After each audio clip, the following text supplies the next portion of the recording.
여러분 안녕하십니까? 뉴스데스크 제주입니다.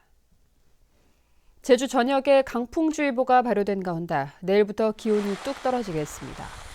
오늘 한때 호우주의보가 내려졌던 산간에는 윗새오름에 85mm, 진달래밭에 76mm의 비가 내려 이틀 동안 500mm가 넘는 강수량을 기록했고 서귀포 31.5, 제주시 9mm의 비가 내렸습니다.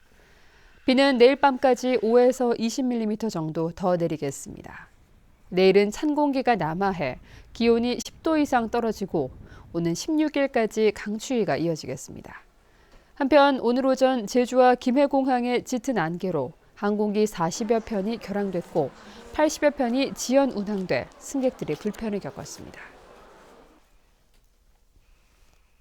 제주 조리대가 한라산 전체 면적의 약 90%까지 잠식하면서 환경부가 최근 한라산을 국립공원에서 해제할 수 있다는 입장을 밝혀왔는데요. 뒤늦게 제주도가 조리대를 제거하겠다고 나섰지만 인위적인 제거에 대해 우려된다는 의견이 많습니다. 권혁태 기자가 보도합니다. 한라산 해발 1000m 부근의 숲. 발 디딜 틈 없이 조리대가 들어차 있습니다. 일부 습지와 계곡, 백록담 주변을 빼고는 한라산 어디나 마찬가지인 상황. 결국 제주도는 전문가들과 현장 설명회를 마련하고 제거 작업에 나서겠다고 밝혔습니다. 앞으로 10년 동안 100억 원을 들여 조리대를 잘라내거나 말을 방목해 제거하겠다는 겁니다. 조리대 제거는 한라산 천연보호구역 지정 50년 만에 처음 있는 일입니다.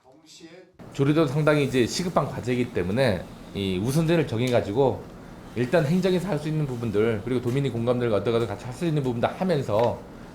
그러나 우려도 만만치 않습니다. 조리대가 화산지대의 토양 침식을 막는 역할을 하고 있어 무조건 베어낸다면 피해가 더 클 수도 있다는 겁니다. 제거를 한다면 어떤 방법으로 하는 것인지 하는 것에 대해서 조금 더 연구해야 될 필요가 있는 것 같습니다. 그래서 그러한 인과관계에 대한 규명이라든지 성급히 제거할 게 아니라 과학적인 검토가 전제돼야 한다는 지적도 나왔습니다.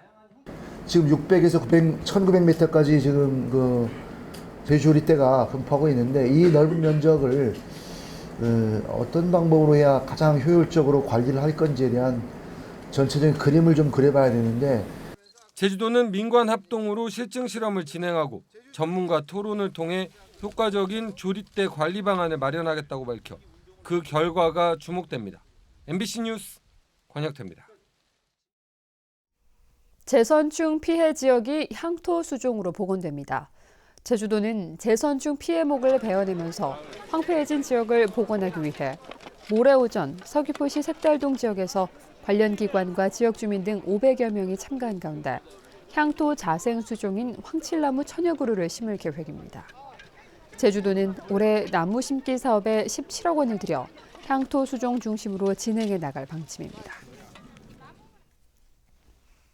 휘발유 가격이 32주째 하락세를 이어가는 가운데 제주 지역 기름값이 전국에서 두 번째로 높은 것으로 나타났습니다. 한국석유공사에 따르면 2월 둘째 주 제주 지역의 리터당 평균 휘발유 가격은 1,369원으로 전국 평균보다 13원 비쌌고 서울에 이어 두 번째로 높았습니다. 제주에서는 안덕면 상창리의 한 주유소가 리터당 1,696원을 받아 가장 비쌌고 가장 저렴한 곳과는 416원의 가격 차이가 났습니다. 오늘 오후 5시 10분쯤 서귀포시 위미항에서 산책을 하던 54살 현모 씨가 발을 헛디뎌 바다로 추락했지만 인근에 있던 낚시객이 해경에 신고해 구조됐습니다. 이보다 앞서 오후 4시쯤에도 서귀포시 대정읍 영랑리 인근 갯바위에서 낚시를 하던 68살 이모 씨 등 2명이 갑자기 불어난 물에 고립됐다 1시간 만에 해경에 구조됐습니다. 오늘 새벽 0시쯤 제주시 연동 한 음식점 부엌에서 LP가스가 폭발해 종업원 65살 문모 씨가 양손에 1도 화상을 입고 병원으로 옮겨졌습니다. 뉴스데스크 제주였습니다. 고맙습니다.